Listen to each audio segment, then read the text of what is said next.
In our last episode, a squad from the 15th Tactical Army Corps, led by Dana Sterling, infiltrated a fallen enemy spacecraft to find that it was filled with startling alien technology. Their discovery was the beginning of a highly successful reconnaissance, culminating in the actual capture of a bioroid during their daring escape. With communications broken off due to a massive enemy attack, Central Command had no idea what its recon troop was encountering within the mysterious spaceship. In fact, contact was only re-established after the troop had made good its escape. 15 squads' observations supported the belief that the Robotech Masters had come to Earth in search of the last known supply of protoculture.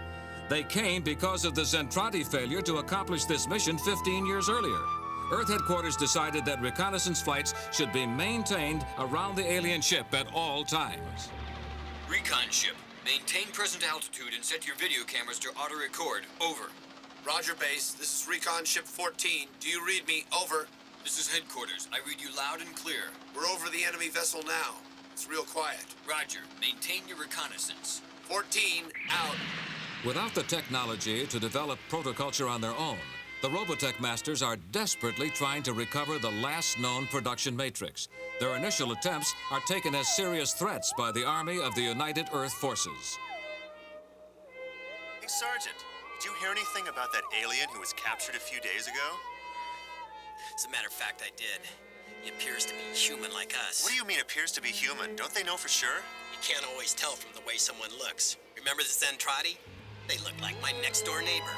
But that didn't make them human, did it?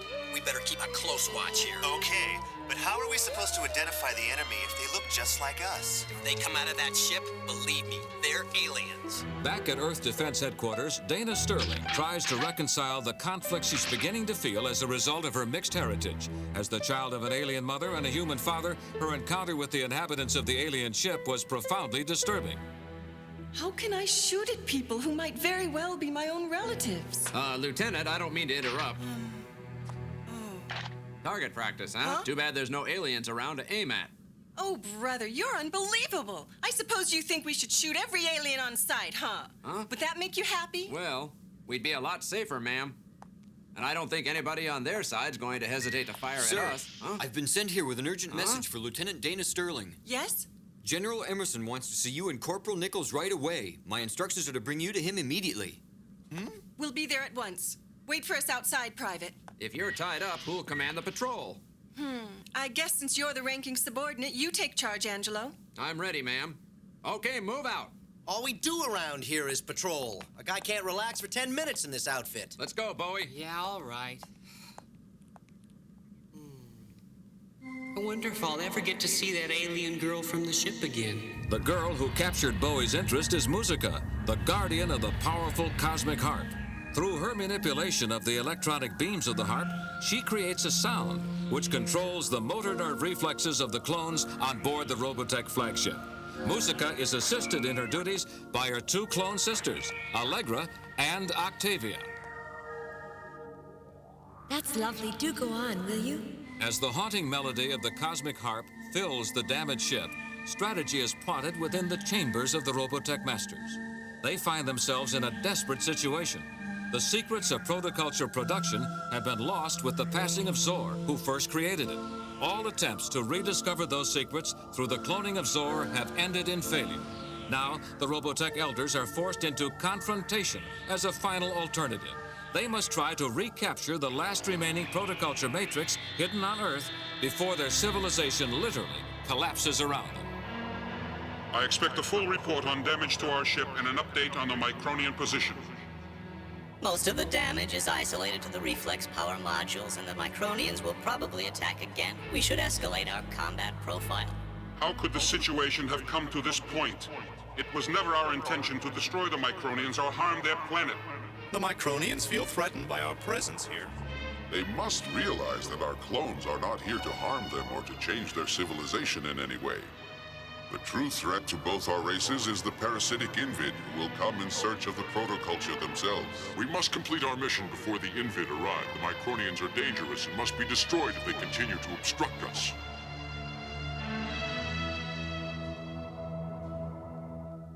In the Defense Center laboratory, the captured bioroid has now been dissected by forensic engineers. I think you're going to find this very interesting. Since you two captured the bioroid, I wanted you to act as witnesses. Yes, Yes, sir. Let's begin. Let me start by saying that this thing is a complicated network of mechanical parts, controlled by biological stimuli, the origin of which is uncertain at this time. However, we think that this module here acts as a control device, or overload circuit mechanism. Then if you bypass that relay, these should act like some sort of a muscle. Watch out, Louis! I think it's going to attack us! Don't worry, Lieutenant. It's not going anywhere. It's only responding to the stimulus I'm giving it here. Huh? I've wrapped these wires around my forearm, and when I flex my muscle, it responds. Huh? You mean it's kind of like power-amplified body armor? Bingo! And if my hunch is right, we're up against a brand new form of life. A new form of life? I don't get it. Sir? Simply stated, Lieutenant, we have a machine here that responds to physical stimuli. Roll it. Yes, sir. In other words, it's a type of armored suit that responds to the stimulus provided by a pilot. Through a complicated network of biological diodes, it is then connected to the pilot, and when he transmits an order from his brain, the bioroid reacts exactly the same way, and in a matter of nanoseconds. That's why they're so maneuverable. Then this bioroid is an extension of its pilot? We believe their circuits have been biogenetically imprinted in a way we don't understand. It's incredible. Doctor, you're suggesting a biomechanical life form. The bioroid responds to stimuli from a living being. That means the pilots would have to be living beings too, or the machine wouldn't respond to them. But I thought the pilot we captured was an artificial android. What's the most effective way to stop these bioroids once and for all? Well, considering what we know about the basic design, I'd say the most effective method would be to destroy the control mechanism. Let's have more input. Lieutenant Sterling, you and Corporal Nichols were engaged in actual hand-to-hand combat with these things. Did either of you observe any weak points in their individual defense systems? No, sir. I was too wrapped up in strategy and battle tactics. Let me think back. I got in a couple of direct hits, I remember that, but how would they register? The micro recorder! The black box from the bioroid must have kept track of the damage incurred during the battle. You're probably right, Corporal. Our main computer would have a process by now. Could you roll that? Sure. Patch into the main computer and put it up on the screen. Yes, sir. Now I remember what was so weird about those guys. Louis, what the heck are you mumbling about? I think I might know why those bioroids have been so hard to stop. Yeah? Computer readout on the main monitor. Display the damage sections individually, please. I think I'm right. Would you mind being more specific? Maybe I can clear it up. First, put out all the bioroids that suffered more than 50% damage. Now, from that group, isolate those that sustained direct hits, and you'll see what I mean. I see. They're unaffected by direct hits unless you can destroy the cockpit. That's about the way I read it. Then the cockpit is where we should direct our attack. I'll make it a standing order to aim only at the cockpit. You can't do that. If you issue those orders and destroy the bioroids, you'll also destroy the pilots. That should be obvious. The android pilot would be destroyed along with his machine. That's right, but the pilots may not be androids. In your report, you said the pilots were androids, even though they looked like human beings. Now, what makes you think the pilots are anything more than programmed clones? Bioroids react to living stimuli. Come to think of it, what do we really know about the captured pilot? Only that he received some serious wounds. We've got him under guard in the infirmary, sir. General Emerson? Yes? Sir, your presence is requested in the war room. Commander Leonard is being briefed on the captured clone pilot. What is it? Huh? Did something happen to him? Yes. He stopped functioning an hour ago. What? Yes, sir. The autopsy's done. Come along, Lieutenant Sterling. I want you to hear this. Sir. Would it be all right if I came too, sir? No, Corporal. Rejoin your squad. Yes, sir. Biomechanical weapons controlled by programmed androids. How are we supposed to fight against that? Robotech will be right back. Hey, sweetheart. Robotech is back. Basically, that's what our examination revealed about the alien pilot. General, we've just received our preliminary report. Why don't you have a seat? Thank you. Sit right here next to me, Lieutenant. And who's this officer you brought with you? She's the commander of the 15th Squadron who were responsible for the capture of the bioroid. I wanted her to hear this. Dr. Byron, would you please tell General Emerson what your findings indicate? Certainly. First of all, we found something remarkable inside the pilot's body. He was a very advanced android with some kind of bioelectric device implanted in his solar plexus. What? Most extraordinary. We can only describe it as an artificial soul. It's possible that this race was forced to adapt to hostile environments as it began to expand across the universe, and if so, an android biosystem would have been a natural development. Oh. It's obvious what's happened here. These aliens, or at least their clones, are nothing less than a barbaric strain of micronized Entrati who were scattered throughout the universe. Only now they've returned to wreak havoc upon the inhabitants of this planet. Commander, you're mistaken. Wait! How dare she? I'm convinced that Bioroid pilot was not a micronized Zentradi, but a living being. My observations are completely documented. What proof do you have to back up your absurd proposition? I've had some first-hand experience in dealing with them. Sterling, sit down. Look here. It's possible you've misread these renegades. After all, in the heat of battle, one is often mistaken. No. Why do you refuse to accept the possibility I might be right? Don't you provoke us. Quiet down at once or you'll be forced to leave. You're fools if you refuse to hear me out. I believe I've heard enough. Guards, remove this insubordinate immediately. Perhaps we should listen to her. I haven't got the time for her disruptions. Let go! You're making a big mistake! Can't you see that? Get your hands off me, you idiots! Let me go! Dr. Byron, please continue with your report. Meanwhile, Squadron 15 is just arriving for patrol duty in Sector 5. Who goes there? Identify yourself! 15th Squadron reporting as ordered.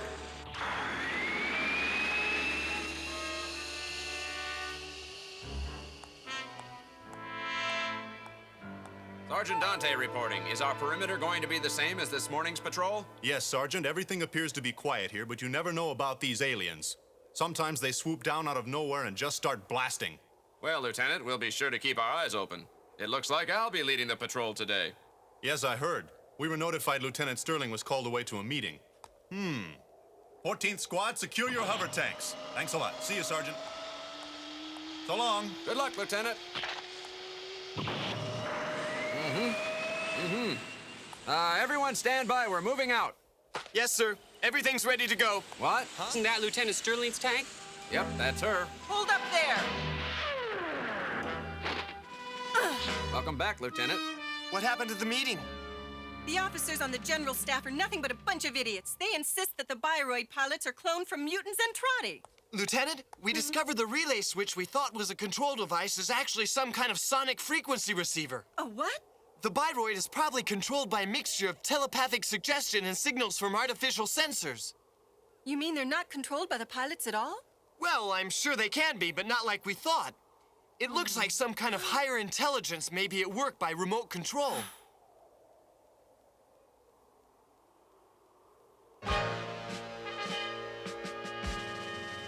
Gentlemen, it seems to me that our course is clear. We must commit ourselves to destroying these androids whenever they appear as Bioroid pilots. But, sir! Yes? Do you have something to say, General? If these aliens possess any human qualities, then we should try to negotiate. Fighting can't be the only alternative. Well, surely you don't believe that we could ever come to terms with a group of barbarians like them, do you, Emerson? I believe anything is better than losing more lives. Yes, but their advanced technology leaves us no other choice. Even if we could negotiate, we'd be doing it from a position of weakness, not strength, and that would be fatal. It's out of the question. Now, will there be anything else from you, General? No, Supreme Commander, not now. Good. Unaware of what the Earth forces are planning, the Robotech Masters are busy making plans of their own. This Micronian ignorance of our purpose and their inexperience with protoculture makes them a dangerous threat to our cause. And too many of our Bioroid pilots have been severely injured to mount an effective attack against them at this time. Are the shields still functional? We estimate a functional capacity of only 20%. We cannot leave and we cannot fight. What option is left us? We must use the Micronians. First, we must experiment. We will kidnap some of the Micronians and subject them to a Xylonic mental probe to determine whether or not we can turn them into pilots. This will strengthen our forces. That is all we can do if we want to survive. Red alert! Red alert! The aliens are attacking! Stand by alert to all sections immediately! Yes, sir. Come on, hurry! Hey, follow me! I'm right behind you! The Army of the Southern Cross, alerted to the new attack by the Bioroid renegades, responds with lightning quickness as it prepares to defend Earth's cities and bases.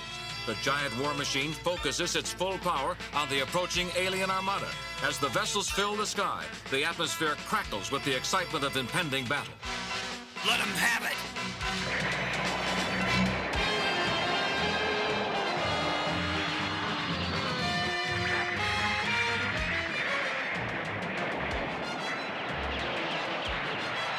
Go, boys! Everyone keep firing!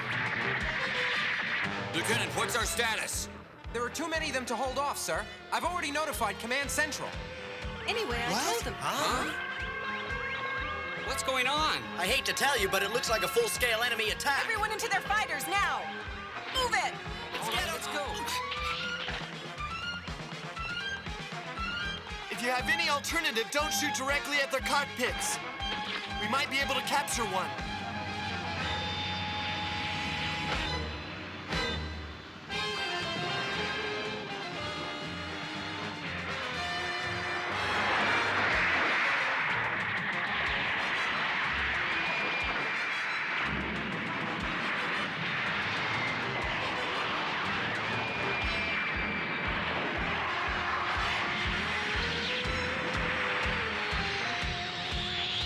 Looks like there's more than we can handle, Lieutenant. There must be a way to disable the Bioroids without harming the pilots. There must be.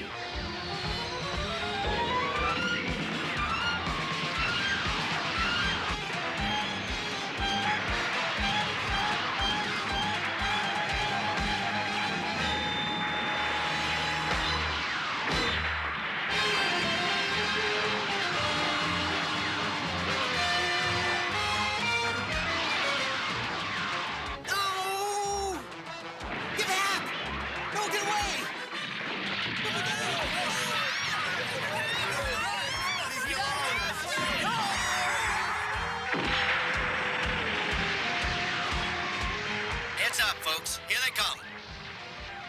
Hey, Louie, have you got any bright ideas? Yeah, I do. If you aim to either side of the cockpit, you'll temporarily paralyze the pilot. Now, why would I want to do that? Angelo, just do what he says. It's important. Hey, whose side are you on?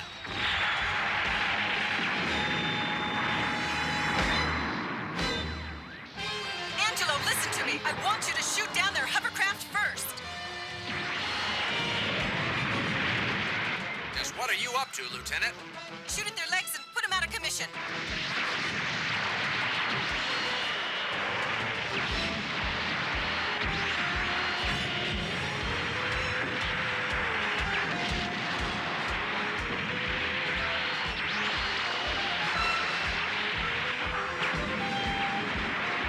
All Veritechs, change to Battloid mode.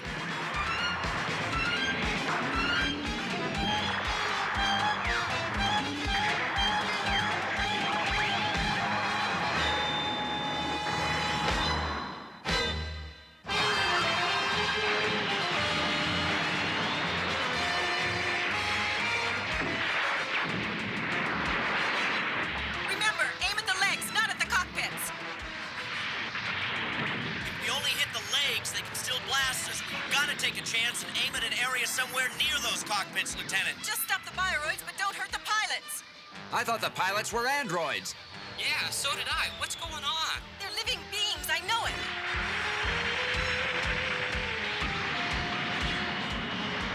What's the difference whether they're cloned androids or live aliens? They're still shooting at us. Data behind you.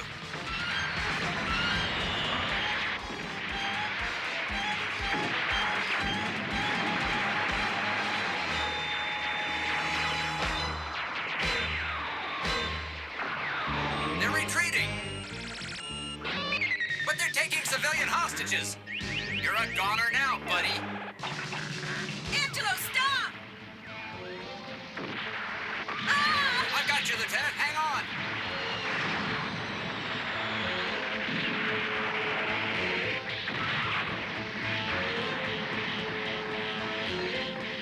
You get out of here. I'll cover you. I'm staying right here.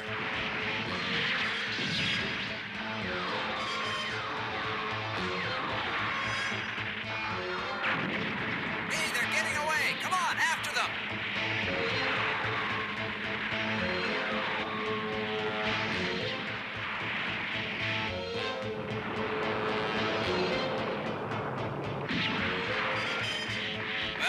they go, I wonder what they're planning to do with all those hostages. That's a good question, Sergeant.